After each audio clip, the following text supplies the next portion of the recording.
Alrighty, let's get this thing started. For everyone that's late, hey, they're going to be late. Before we get started, I'm just going to do some house rules. Um, Out of respect for everyone, please mute yourself. I understand we all have kids. Sometimes when we're trying to get educated, we have something going on. Kids like to come in at the last minute, want to ask for Capri Suns and snacks, or just just want to know what you got going on, being nosy. So just do us a favor, out of respect for everyone that's in today's class, please yourself. Um, and we're going to get started. So, welcome to How to Become a Estate Plan Signing Pro. This is a free workshop. Today, we're going to go over estate planning, everything that's involved as in regards to estate plan signings and how to get more business and how to get familiar and familiarize yourself with these type of documents. So, if you don't know who I am, I'll introduce myself. My name is Rafael Jimerson. Most people know me as Stamper. Most people know me as Stamp. I've been in the notary business for about 6 years now. It'll be 6 years going in October. I am a signing service owner. I've been a signing service owner going on 2 years. Actually, next month will be 2 years. It'll be 2 years since I've operated my signing service. And I also am the owner and founder of the Stamping Academy, where we help notaries use their stamp to make more money. And my specialty is estate plan signings. As of today, we've done 100 plus estate plan signings. I have to go into my CRM to see the exact number that we've done, but yeah, we've completed 100 plus signings in the estate plan signing field, and this is absolutely my favorite service to offer. As most notaries who come into the business, a lot of us are drawn into it based on loan signings and what everything that everything that loan signings offers and what it entails. But for me, I like estate plan signings. And I'll go into my very first estate plan signing completed. So the very first one that I completed was actually in December of 2021. It was a signing that came through Thumbtack. And what drew me to this particular signing was, and I have an example here, I had to dig deep into the crates to find the actual first time that I had a client reach out to me. And this signing was going to pay me $190. At this time, this is probably the highest amount of money that I've ever been offered for a signing outside of loan signings. I've done over, I want to say probably close to 700 loan signings, and those are pretty much all mostly working with signing services. A few directs who I've worked with here and there, but nothing really consistent with direct business. But when I completed my first estate plan signing, again, it's December 2021. I didn't need to explain the purpose of the documents. I didn't need to print out 2 sets of docs. I didn't need to get photocopies of IDs. Pretty much everything was going to be already up and handled for me. So only thing I needed to do was just show up, get documents signed. Also, I didn't have to do any scan backs as well. And I didn't need to print out anything. That's another thing that drew me to this. Because I was so accustomed to printing out documents, especially for like anything that's considered like a package. I was accustomed to printing out documents and things of that nature, but I didn't have to. And the cool thing about this signing was it was probably about an hour away from me, but because this is my first time working with a client who needed like this estate plan signed for his actual law firm, I just took it upon myself to say, you know what, I'd rather take the hour drive and that way get the experience and be able to get paid for this type of signing. And I went to the appointment, and it was one of the easiest signings I had ever done. Again, I didn't have to explain the purpose of the documents. The signers already had spoken to, pretty much already done the work for me already. Only thing I need to do is just show up and sign. And from this date, I immediately say, you know what, I'm gonna shift my focus into estate planning, and I've been doing this ever since. And since the signing, this client who reached out to us, we've actually been a preferred notary service for this client, and we've been working with them going on 2 years now. So I've been doing this ever since. And just to show you that this is a real thing, this is something that you can actually do. I got a couple of things I want to show you all. To show a little bit of social proof. For most signings that I've done for estate planning, not every signing is going to pay you $250, but this is just to give you a synopsis of what it's going to look like once you start offering this specialty service. And I also have clients where I've created a personalized link for them through Calendly, and most times they don't need to text me, they don't need to call me, they don't need to email me. I just pretty much create this link for them, for the paralegal, for the legal assistants, and they pretty much just book me. And whenever they need this service, they don't have to call me at all. So this to give you an idea of what it's going to look like once you start providing the service. And for the folks that just came in just now, I know you may be a little bit behind, but just a bit of house rules. Please mute yourself out of respect for everyone. I want to make sure everyone is absorbing the information and don't have any interruptions during this process. Okay, thank you. And let's move on. So for today's agenda, what we're going to do is we're going to cover a little bit of everything. I'm going to try to cover as much as possible. Not going to be able to get into every single thing in regards to estate planning, but we're going to talk about some common documents that you'll come across.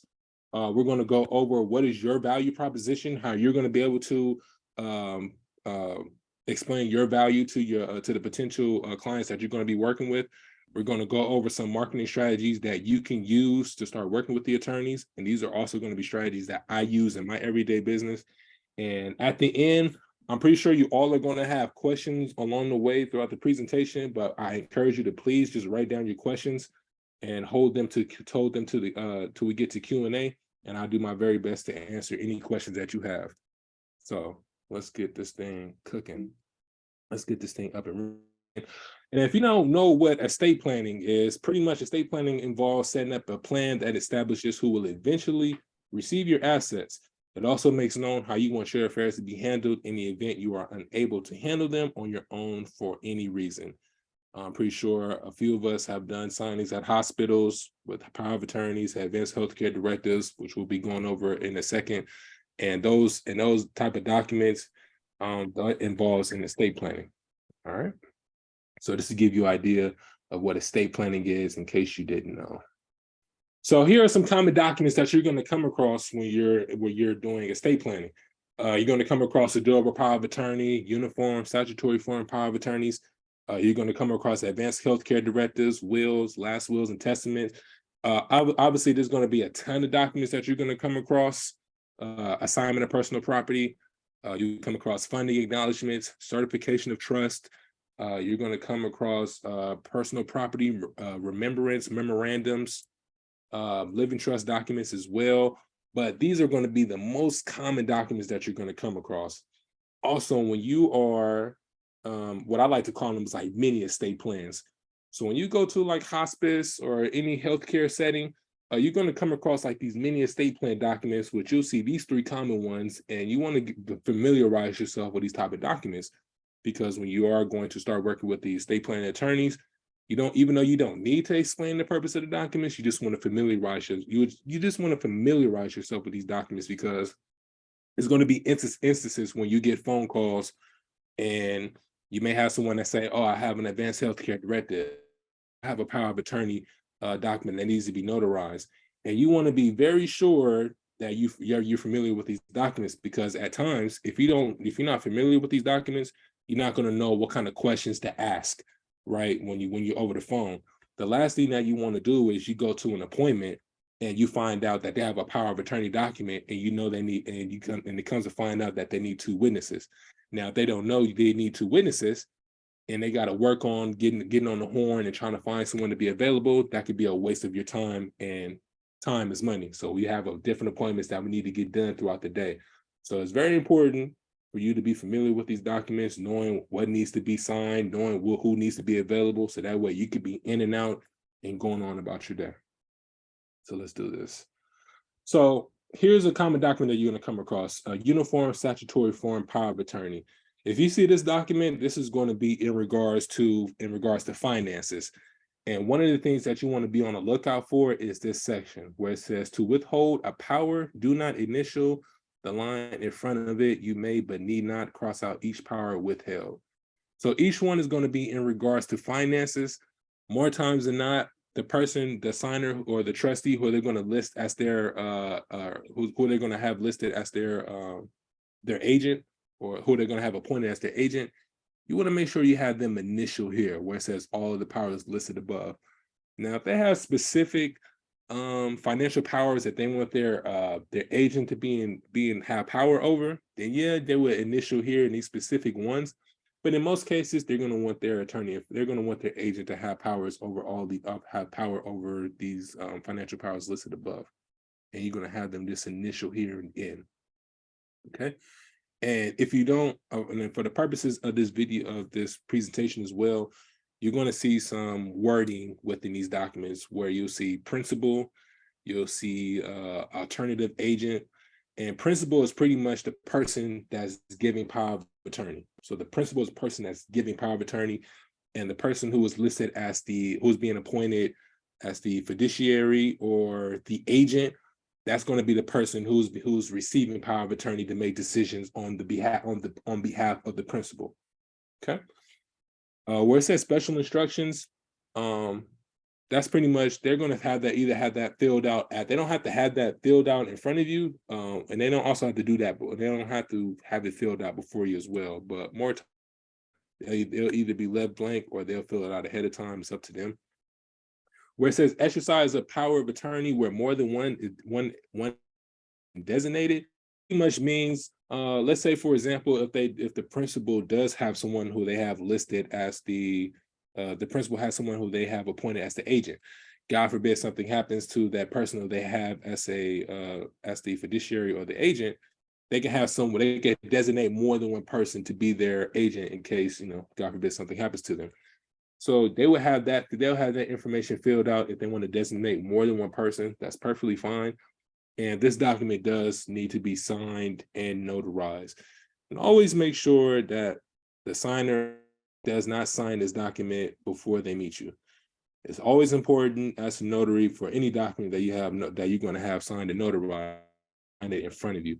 If they sign it, if they do sign this in front, if they don't sign this, if they decide to sign this ahead of time, I would always recommend that they get a new form and get this signed in front of you, because the last thing that you want to do is sign a document and notarize a document that you didn't even see them sign. So always very important. So just to recap, this is a document that's in regards to finances, where it says all of the powers listed above. You always want to have them initial here. Special instructions, they can fill that out ahead of time, or they can fill it out after you. Really doesn't matter. But you always want to make sure that they sign the document in your presence, and this document is required to be notarized. So when you see uniform statutory form, always think finances.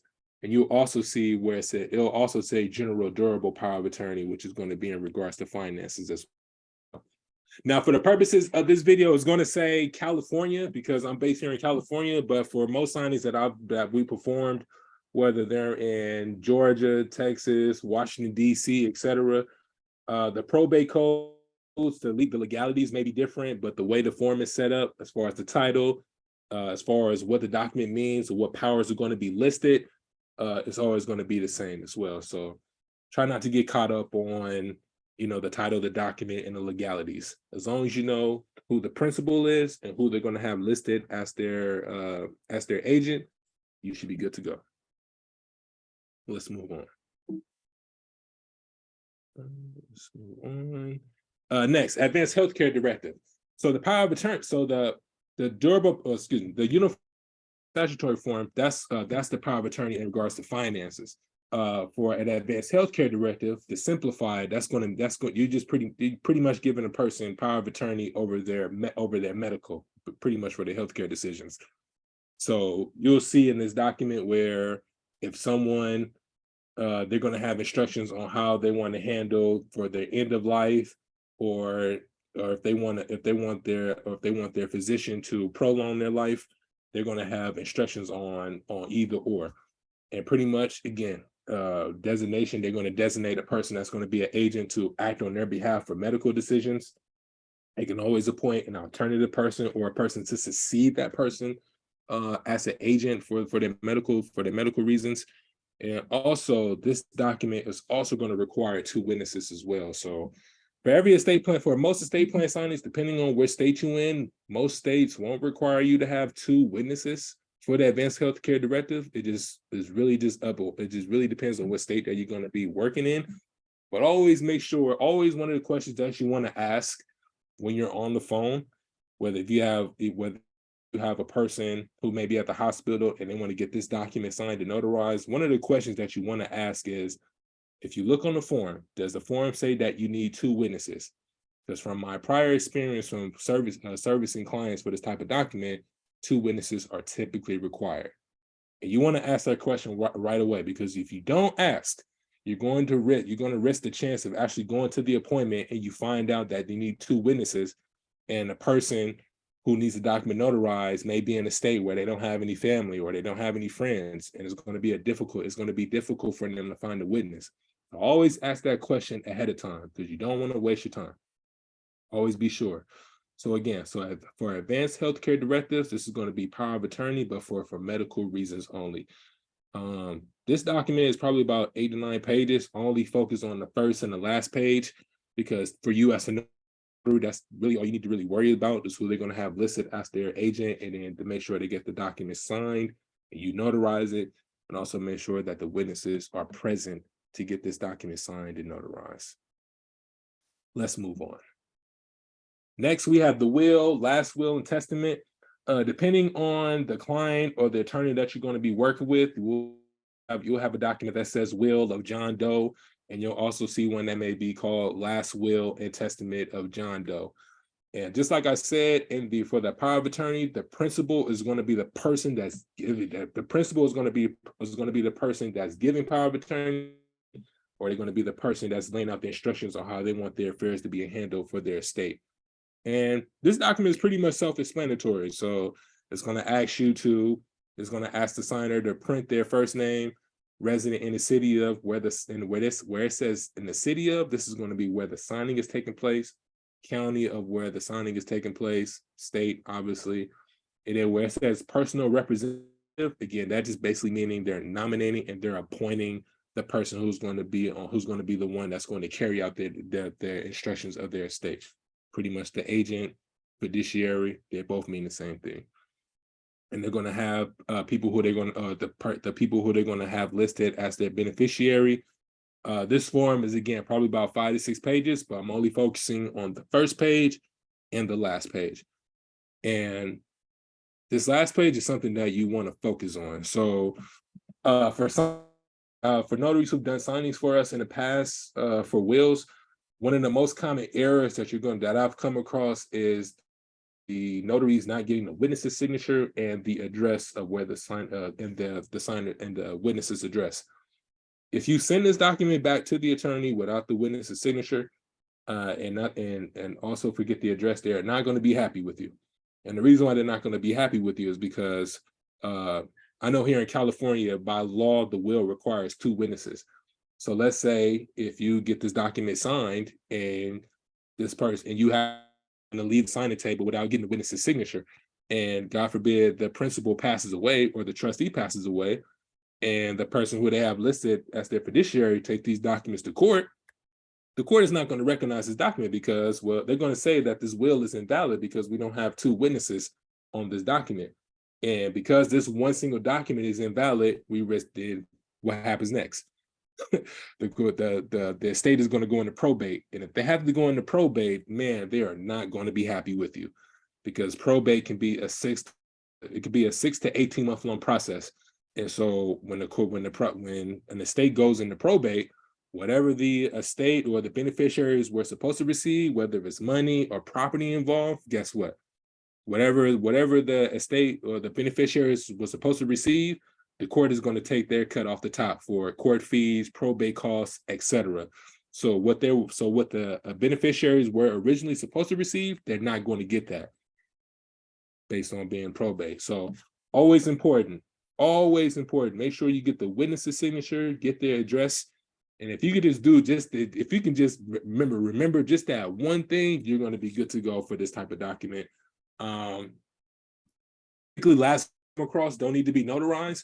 So when I've worked with attorneys before, they will have a will or a last will where it doesn't need to be notarized. We just need to get the witness's signature, then it's valid. But then there are some states where they do require the will to be notarized along with having the witness's signature as well. So always encourage notaries to do your due diligence, do your homework, follow the handbook, know your state laws first in regards to how to handle particular situations, especially this type of document where witnesses are required.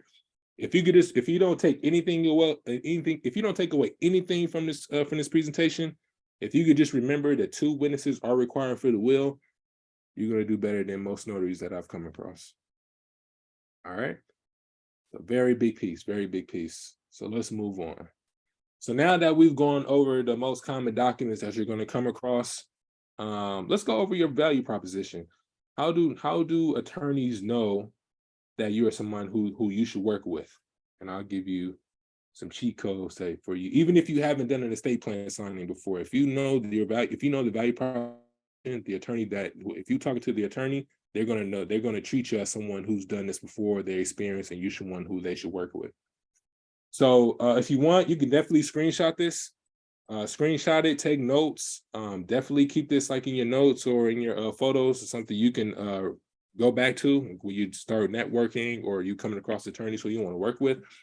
Your value proposition is you are able to service clients with limited mobility.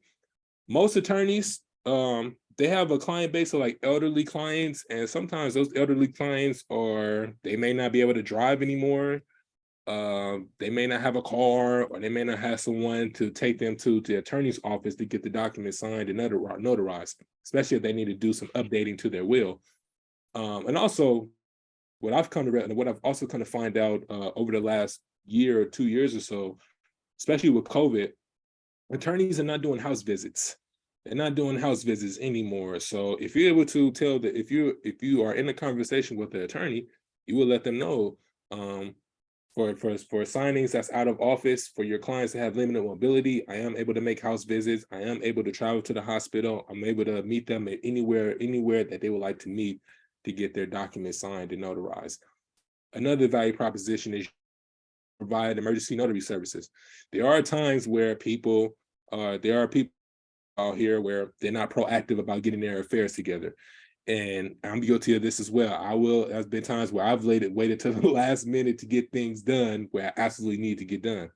Same goes for people who are going through health scares. They may be in a situation where they may have had a stroke, or they may have had a heart attack, or whatever the case may be. And they want to make sure that they have their affairs in order, because it's in the air any day now as far as something that could happen to them.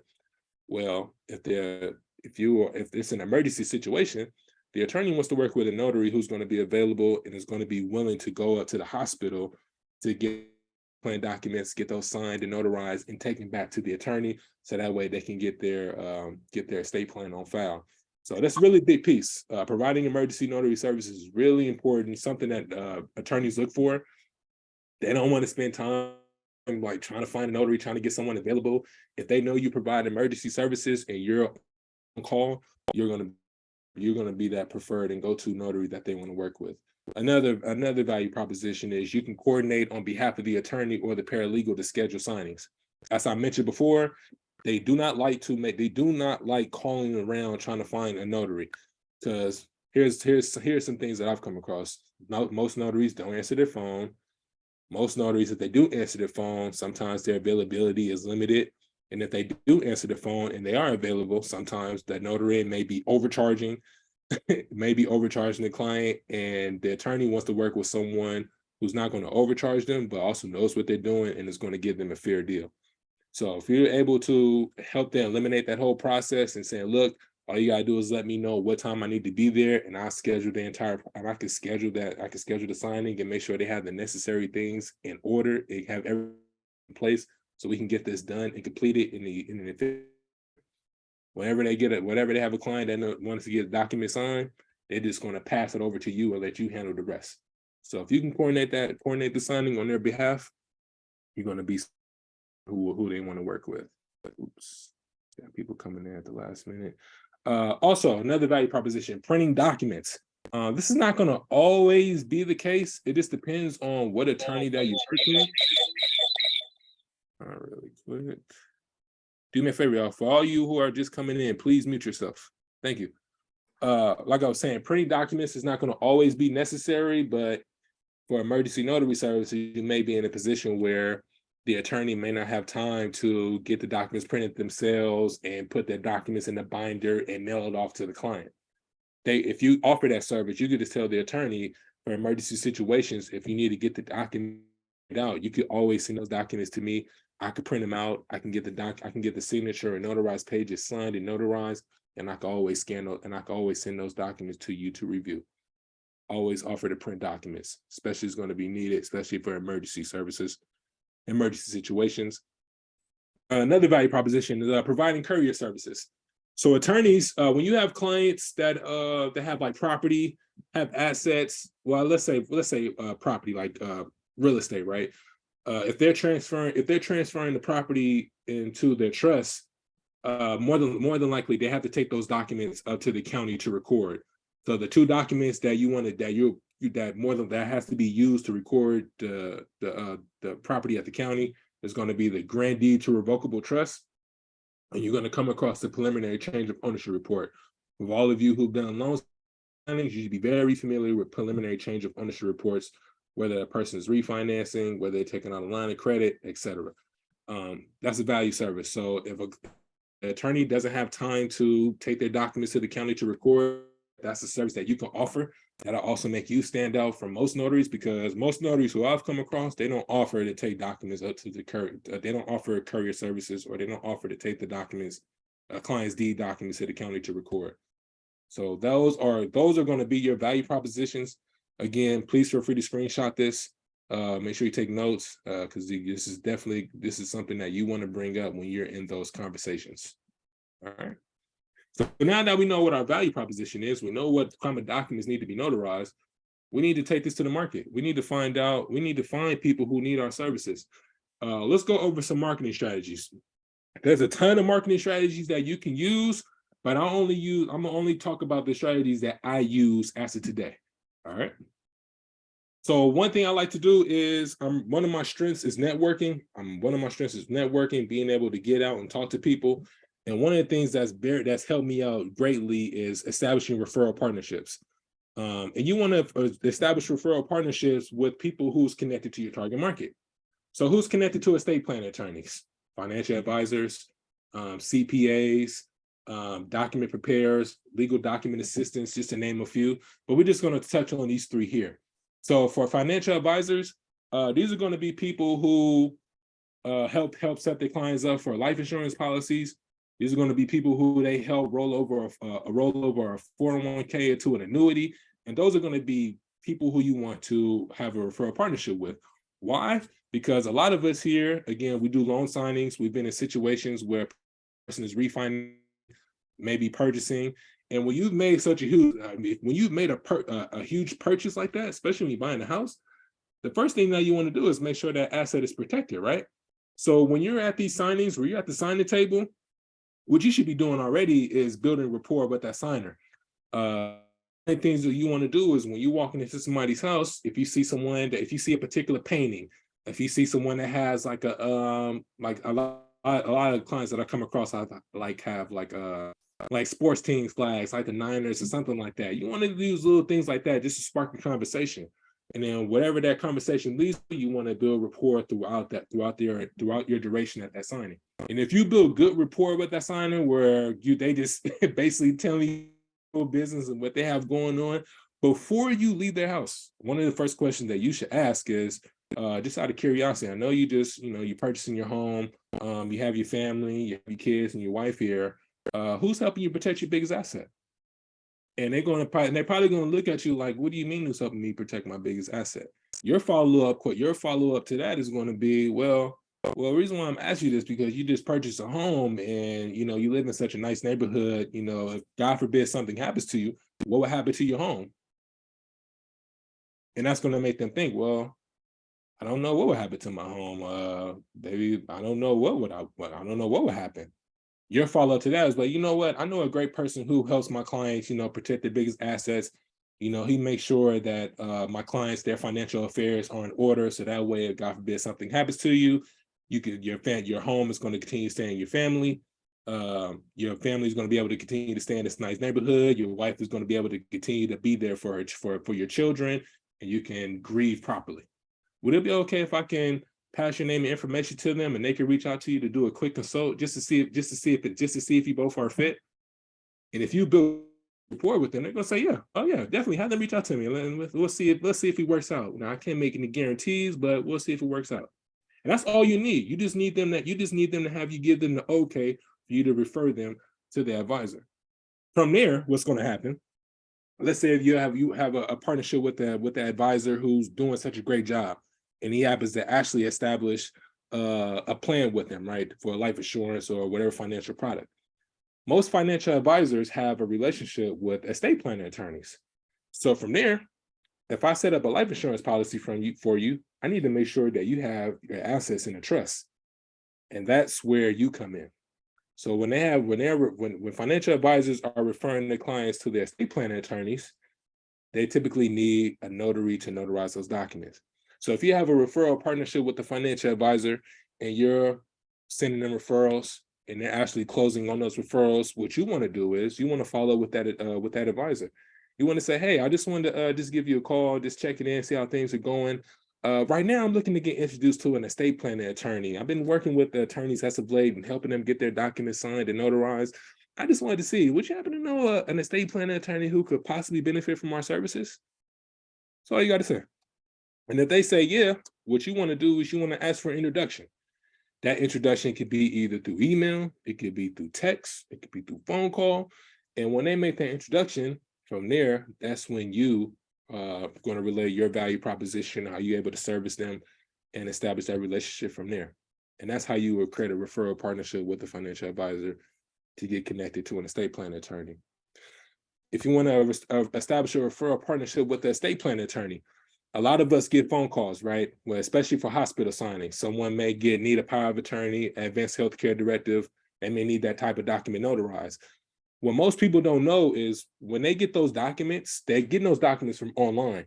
Now, every bank, every institution is not going to accept every single document, right? And if those documents are not accepted because it's missing an important feature from that document, it's going to be rejected. So when you're in those situations, when you're on a phone call and you're talking to a client who's setting up a trust and let me take that back. If you're talking to a client and they need a power of attorney document, that they need a power of attorney notarized, one of the very first questions that you ask is just out of curiosity, where did you get your documents from? Oh, I got the documents from online. I went to eforms.com. And what you want to do is you want to caution them. You want to say, okay, that's fine. I would definitely recommend or suggest you talk to an attorney first before proceeding with the signing. And the reason being is because I've had situations where I've had clients get a document signed and notarized that they got from online, and then when they took that power of attorney to the bank, the document was rejected. And I just want to make sure that you have all your ducks in order, so that way this thing could go as smoothly as possible. I know a great estate planning attorney who can definitely do a quick 30-minute consult. He doesn't charge to do a quick consultation, so that way you have all your ducks in order. Would it be okay if I could refer you to him to see if it makes sense for you to proceed? And if they give you the okay, what you're going to do is you're going to give them that attorney's information. You want to let that attorney know, hey, I have a client that's going to reach out to you. They got their power of attorney from online. I just want to make sure that they have their ducks in order so that documents don't get rejected. And if that attorney does what they're supposed to do, and they get that client the correct form, or they happen to set up a living trust for them, who do you think they're going to call when they need the document signed and notarized? They're going to call you because you're the one that referred the client to them. And that's how you establish a referral partnership with the estate planning attorney. Certified legal document assistants.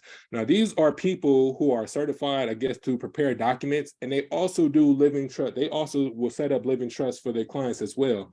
Now, it's actually going to be cheaper to go with them to actually set up the trust. They actually pay pretty well too for emergency notary services as well.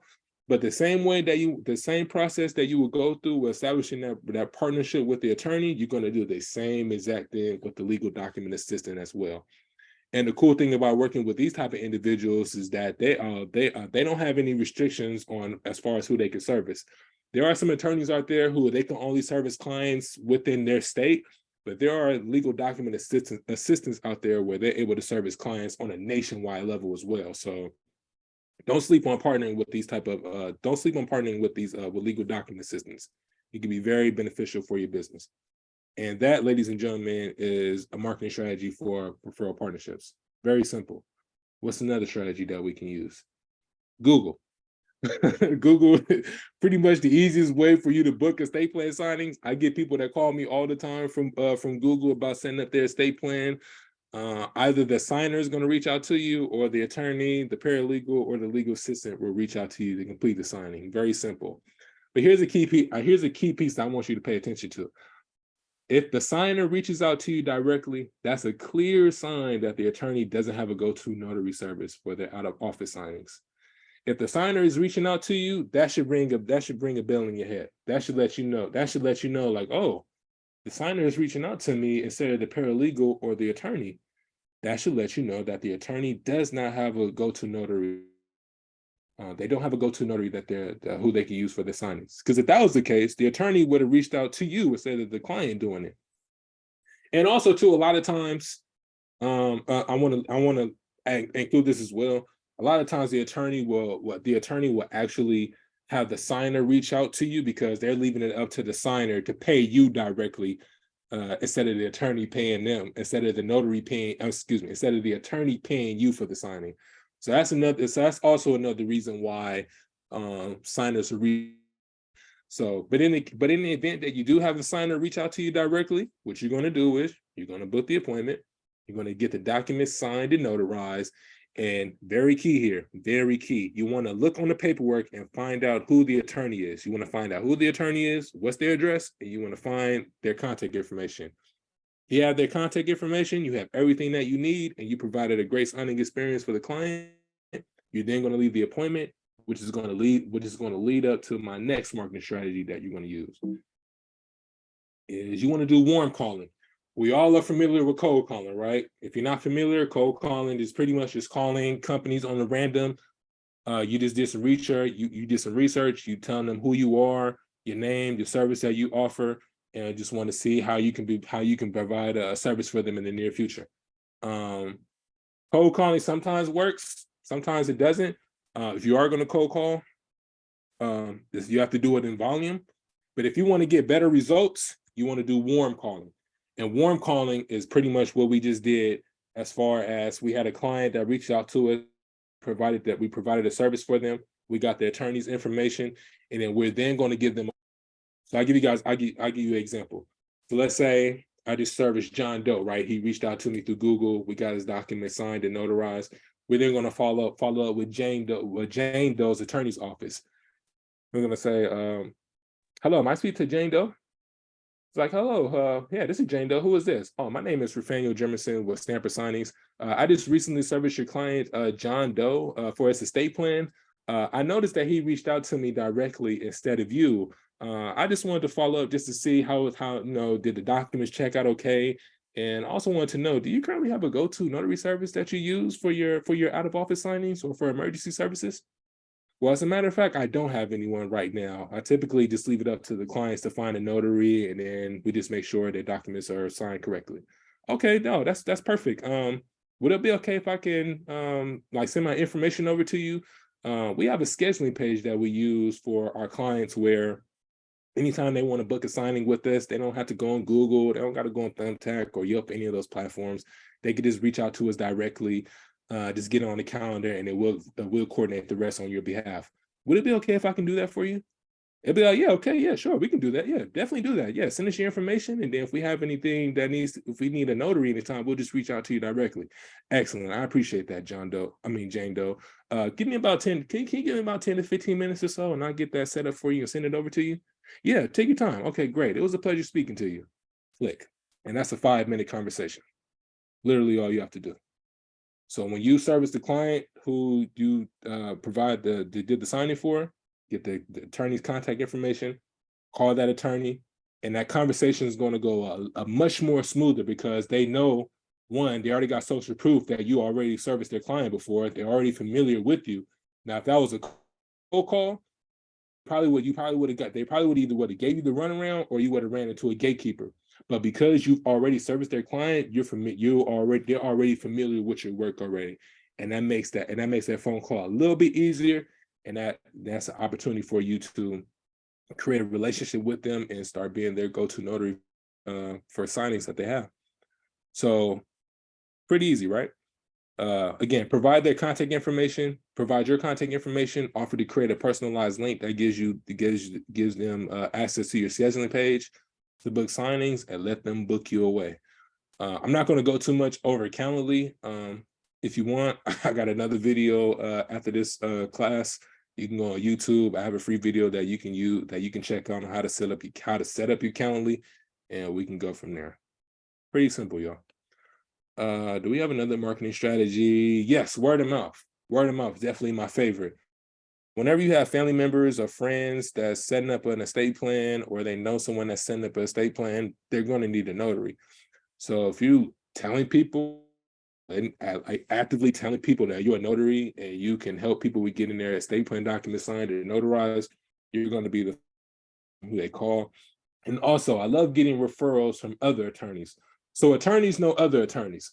So if they have a peer that's looking for a notary, they'll refer you if you provide an exceptional signing experience. Like, I'll give you an example. So I have my Facebook, the stamper community. Who's in that community? A whole lot of notaries, fingerprinting techs, apostille agents, but for the most part, everyone is a notary. There's attorneys out there where they have LinkedIn groups and they have Facebook groups where it's just attorneys as well. And those attorneys are sometimes posting in their groups where I have a signing coming up. Does anyone know a mobile notary who they can refer me to? And if you have a great relationship with an attorney that's in one of those groups, and if you provide an exceptional service, whenever they have a peer that needs a notary, you're going to be one of the first people that come to mind. I've got a few referrals just from word of mouth from other attorneys. And this is a great way for you to get business and also establish relationships with other attorneys as well. So don't sleep on word of mouth. And last but not least, Thumbtack. Thumbtack is it was the first opportunity for me to get an estate plan signings. Probably one of the quickest and the easiest ways to start booking these type of signings. You either be contacted either by the signer, the attorney, or the paralegal, and it's up to you to book the appointment. The downside to using Thumbtack, I'm pretty sure a lot of us know, is it's extremely competitive. I had a signing, I lost out on a signing yesterday. I responded to this client for a signing in 50 seconds, and I lost out because the person before me responded in 35 seconds. So it was a 15-second window, just a 15-second window. Just think about that. I lost out on an opportunity because of 15 seconds. So if you are using Thumbtack, I wouldn't use it as like your core marketing strategy. I would use that as just a way for you to get maximum visibility. And if you do have someone that reaches out to you, just know you need to be Johnny on the spot because it's extremely competitive. Okay. So now that we're going over marketing strategies, we're going over your value proposition, we're familiar with common documents. Let's get into some Q&A. I'm pretty sure you all have a bunch of questions. Please feel free to either turn your mic on or drop it in the chat, and then we'll go from there.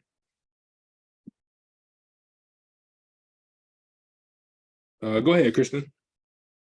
So you were talking about how the relationship can stem from the financial advisor to the estate planning attorney. And then you were talking about, can you just explain that again, from the financial advisor to the estate planning attorney?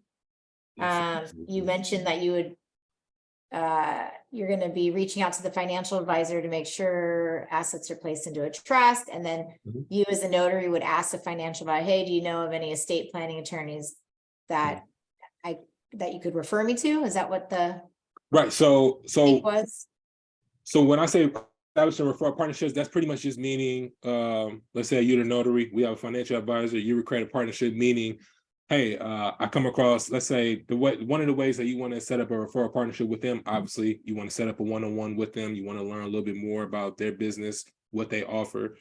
And what you're going to do is when you're in those meetings, you want to say, typically, I have clients that's, purchasing homes, they're refinancing homes. A lot of times they don't have a plan set up. They don't have anyone to give them advice on how to protect their biggest assets. For those type of clients, would it be okay if I could refer those clients to you, see if that could be of value? That's one way. That's a way how you would establish a partnership with the advisor. The second way with establishing a partnership with the estate plan attorneys, the way I do that is again, I said I'm either going to meet them through a networking organization. I'm either going to meet them through a financial advisor who referred me to them. And the way I establish partnerships with those attorneys is when I have clients that want to set up a power of attorney, that want to set up an advanced healthcare directive, I'm asking them where they're getting their documents from. It's very important to know where they get their documents from. Because if they're getting their documents from online, they're risking the chance of the documents being rejected by whatever institution that they're going to submit those documents to. So if I recommend that they talk to an attorney first, a lot of times you're going to have people that's going to ask you, how do I handle a power of attorney? How do I handle this and that with this particular document? Us as notaries, we're not at liberty to give them legal advice. So we're going to say I would suggest that you talk to an attorney first, so that way you can get the correct proper So information. do you ever get like a rebuttal that says, well, I don't really want to because it's gonna be way too expensive? So then what's your response to that? So my response to that is that's perfectly fine. If you don't want to talk to an attorney, that's definitely okay. We can still proceed with the documents getting signed and notarized, but you do run the risk of your documents getting rejected if you do try to submit this to the bank. I just want to give you a heads up. And if they want to proceed with the signing, then that's okay. So with your experience, let's say you had someone who did say, okay, yeah, I'll have an attorney review them, and then you gave that referral to the attorney, and then the attorney's like, no, these aren't going to really fly. In most cases, will that client usually use that attorney's services, or not always, because they might be too expensive and they want to go an alternate route? So it just financial situation.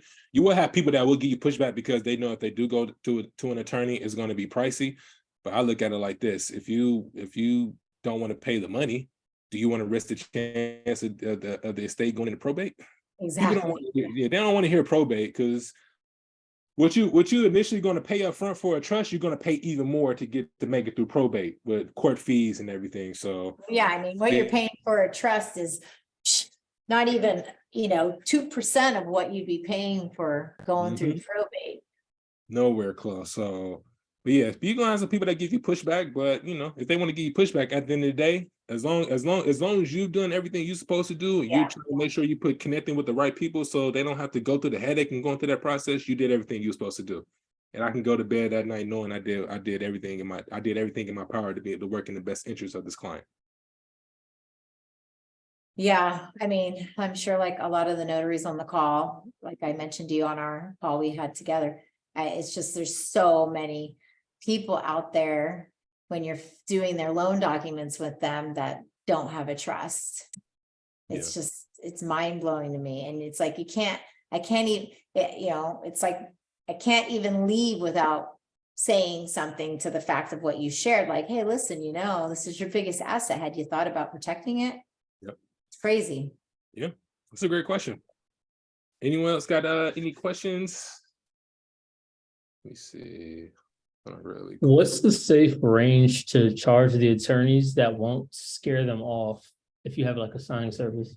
So that's a great question. What I like to do is I either charge. So if I'm a single signer, because most estate plan documents are going to be 10 to 15 documents that need to be notarized. So if it's a single signer, I say 200. If it's a couple, 250. If you want to have establish a relationship with the attorney where you say, look, I'll give you a good deal based on the amount of volume that you give me, I would say probably charge between 150 and 175. But that's just me. That's just in my opinion, because that's just what I do. But I would take that information and do with that what you will. Okay, thank you. Yeah, definitely. She said, wait, can special instructions have in a? I wouldn't worry about the special instruction. The reason being because that's going to be up to the signer to sign. That's going to be up to them as far as what they want to have in there. If they want to leave it blank, that's on them. But if they fill it in, that's fine as well. She says she's unable to see my screen. You should be able to see it now. Advice on how to make your Google page stand out for estate plan signings. I mean, the first thing that's going to come to my mind is reviews. So in those reviews, reviews, what you want to do is you want to prep the client ahead of time. So you want to basically say, hey, would you be able to leave us a review? And then if they say yeah, you're going to say you want to follow with that by saying, well, while you leave in your review, can you mention that we know about your estate plan documents, we were professional, we were punctual, it was a great signing experience. Just mention those few things.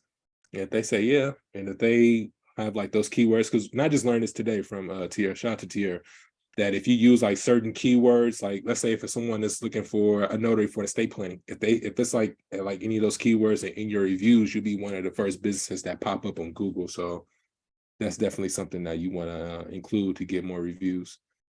Usually if it's a double signer, my base is 275. If it's a single, if I'm prepping, yeah, so let's see, I'm gonna read this to you all. So Kristen said, usually if it's a double signer, my base is 275. I may add slightly more travel. If it's a single signer, I usually just charge per notarization plus travel, which is around 165. However, if I'm prepping, printing packages, I charge 25. So that's definitely great. And then also too, it just depends. Sometimes it depends on where you're working at as well. So what you would charge, let's say if you're in the Bay Area, what you would charge in the Bay Area may be different for what you would charge like in a rural area that's probably like past Sacramento or whatever you're working at. So as far as like pricing goes, I would say in a price range for estate planning is typically going to be between 150 and upper to between 150 and $350. I would definitely encourage you all to do like your market research, do your due diligence, see what other notaries are charging in that area, and then base your pricing off of that. And you should be good from there. Are the rules the same as for loan signings in that adjourn? Wait, Naomi, could you turn your mic on real quick? I want to get clarity on your question. So are the same as for loan signings in that Georgia is an attorney state? Yeah, sorry, because Georgia is an attorney state for loan signings. Would that be the same for estate plans or does it matter? Rules as far as like what? Like give me an example. As far as like, does an attorney have to be a part of the transaction in order for you to be a signer? Or I'm sorry, or a notary? Does the attorney have to do they have to be present in front of you, or they have to be or do they have to be basically, are you basically asking, does the attorney has to be the person that's setting up the trust? Is that what you're asking? Yeah. Yes. That's a great question. That I wouldn't know for sure, to be honest. Okay, because I know for loan signings, the attorney has to be a part of the transaction because Georgia is an attorney state. Mm-hmm. Yeah, that one I wouldn't know for sure because it's Georgia. But I mean, but more than likely, if more times than not, you're going to have the estate plan attorney. That's for me, it's rare that I come across certified legal document assistants to do trusts. I've only done a couple of them with them, but for the most part, you're pretty much going to come across the estate plan attorney that's setting it up. So, Gotcha. But I would definitely do due diligence just to be on the safe side. Thank you so much. Exactly what Rafael said. Use keywords in your Google business profile. Yeah, also setting up your services and products. Yeah, so for your Google profile, definitely the keywords: estate planning, professional, punctual. Those are things that you want to include. Have your clients include in their reviews. And then on the Google business profile, there should be a section for services. It's like services that you provide. So you can include mobile notary services, traveling notary, estate planning notary, power of attorney notary, like things like keywords that you would put like for someone that's searching for, you would put that in your services as well. And that should be able to help you get a boost on Google, have people reach out to you directly. Great questions. Does anyone have any more? Well, I have time for about 2 more questions and then we got to wrap it up. I got one more. Yeah, go ahead. And yeah, we'll do you and then Mr. Ramirez, because he had his hand raised as well. All right, you go first. My bad. Thank you.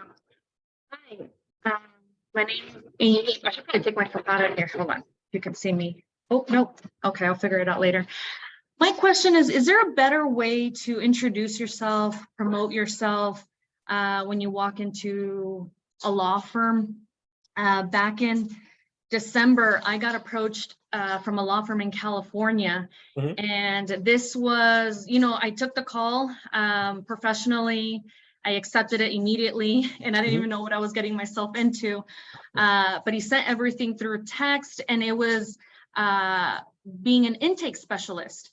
And from there, I got so pumped up that the following day I went to all the law firms here and introducing myself and what I can offer as far as my services, including this as well, what we're covering now. And I haven't felt as confident as I do now that I've gone over this class that I absolutely enjoyed. So thank you for offering this. But when I walk into the doors and I introduce, I have a hard time with these offices here in the city where I'm located. They are tough cookies. These women here, they're tough. They're tough to walk in and introduce yourself and, you know, present yourself. And at the time, I guess they didn't stop me. You know, I went like 3 times in a couple of weeks. You know, not bothering them, but just to get past them. And anyhow, to them, it's just, oh, we already have a notary. Oh, we have a paralegal already. Oh, it's okay. Oh, sure. I don't need your card, kind of a thing. And I'm like, you know what? I was like, that is all right. There's going to come a time, I go, when your person is going to be out on vacation, sick, last minute things, and you're going to need someone on hand. And gladly, here's my card. I am bilingual and I'm remote. There are times that there are people that can't, for whatever situation that they're in, whatever case, every case is different, where you would have to come to them. And I can do that, and I can be of service to you and your customer / client. And they're very dismissive. And so I've just been stuck there. So it's nice hearing that you mentioned Thumbtack, and I'm just curious. I'm going to check this out as soon as I get off, and hopefully there's some stuff around my area. But going back to my question, is there a better way to just be like, hey, use me. I got you, you got me. Yeah, I was gonna say, I mean, I think, I don't know if you mentioned this, but I was gonna say, like, for the people that say, oh, like, you'll have attorneys that say, oh, I'm a notary. You'll have them say, or they'll say, oh, I have a paralegal that's a notary already. And your follow-up to that is going to be, hey, that's perfectly fine. Do they do out of office signings? Do they make house visits? Are they willing to drop? Are they willing to go to your client, go to the hospital in case your clients need to have their trust set up? And more times not, they're going to say no, because the attorney's not going to pay the paralegal pay them for mobile notary services. They don't want to do that. Right. They're not right. going to. And then the fee as well on top of that, including the fee is another thing. But yeah, me mentioning that I'm a remote and I can go to them because, like I mentioned, there's times people elderly or for whatever reason that may be, and I get the shutdown. I mean, but okay. I look at it like this: like, you're not gonna. I mean, you're gonna get more no's than you get yes. I think for a lot of us, it took me a while to like come to that realization in the beginning. I would say for everyone in here, if you haven't gotten your first estate plan signing yet, or you've been marketing and you've been getting a bunch of no's, pretty much that's pretty much what you should expect. You're going to get more. Just keep going. Yes. The best thing I would say is you just got to stay consistent, keep going after it, and then also too, there's other ways to work with these attorneys. So like I said, whenever you have people, like the best way for us to send to the attorneys is the ones that when you go into the hospital, those are the absolute best referrals to give them, because you got to figure, if they have more times than that, they have someone that's a loved one, they have a health scare, they're in the hospital or they're in a nursing home, and that person is being, it's like either a niece or the daughter, the son, they like scrambling around. I got to get the documents, like a power of attorney documents, and they're typically getting those documents from online. So if you're on the phone with them and you ask them like where they get the documents from, and they say online, that's a buzzword. Online is a buzzword. Yeah, that's perfect. Now, really quick, for hospital visits, I've done hospital visits, but only when I have a loan signing and it's being set up. So I meet the nurse or I meet, the patient. But I've been curious, where would I go to promote my services at the hospital? I have actually signed 2 directors, and both of them, I signed one on Monday, the director of the cancer treatment, and I wanted to just open the door so badly, but she was just going through orientation and she was on the move, and there was no time to even open a conversation. So I left it at that. But where would I guess, offer my services? The administrator and the caseworker. So thank you. Yep. All right. Well, thank you for everything, for your services and what you're doing right now. I really appreciate it. Pleasure's on mine. Go ahead, Knowledge. I know you had a question. Okay, so I just wanted to know, have you ever tried reaching out to attorneys via social media or cold calling them? And if you have, like what was your way about going about it, or cold emailing too? So I've done a little bit of everything. So cold emailing, I've done cold emailing. I've gotten some responses where they say, well, if we need your services, we'll reach out to you. I've in the past I did cold calling, but when I did cold calling, I wasn't calling to talk to the attorney. I was calling to talk to the paralegal or the legal assistant. And the reason why I was calling them is because they're typically the ones that's coordinating the signing, right? So let's say if the attorney is setting up the trust, they're going to tell their paralegal, like, hey, I need you to schedule the signing, find a notary, and we're good to go. So what you can do is, if you do want to cold call, don't call. I wouldn't call to ask for the attorney. Call to ask for the paralegal or the legal assistant. Now, if the attorney does happen to answer the phone, then hey, that works too. But if you get the paralegal and you ask to speak to them, they're going to be a little bit surprised because no one is calling to talk to a paralegal, right? And if you want to find out who they are, you can go to lawyers.findlaw.com. Lawyers.findlaw.com. It'll give you every single attorney in America in your local area. And it'll actually give you a list of who all works at the offices, from the paralegal to the office assistant to the actual attorney. Find out who that paralegal is, and call them and just do your spiel. Can you put that in the chat? Yeah, really quick. Lawyers.findlaw.com. Yeah, this type. So when you go to the website, you would type in estate planning, and it's going to bring you a list of all the attorneys who practice in estate planning. Now, there are attorneys out there where estate planning is not their core practice, but if it says estate planning and that's what they offer, find out who the paralegal or who the legal assistant is and ask them, I'm a mobile notary. I noticed, that you guys practice estate planning. Do you currently have a go-to notary that you use for your out-of-office signings? And if they say no, they say, okay, would it be okay if I can my name and information to you? And one of your questions is probably going to be like, well, what's your rates? Always important to know what your rates are ahead of time. If you know what your rates are ahead of time, that's going to be a much easier conversation. But if you don't know what your rates are, it's going to be pretty tough for you to get a call back. So, one of the main objections you're always going to my attorney is a paralegal. I mean, my paralegal is a notary. Oh, I'm a notary. Okay, that's fine. Do you make house visits?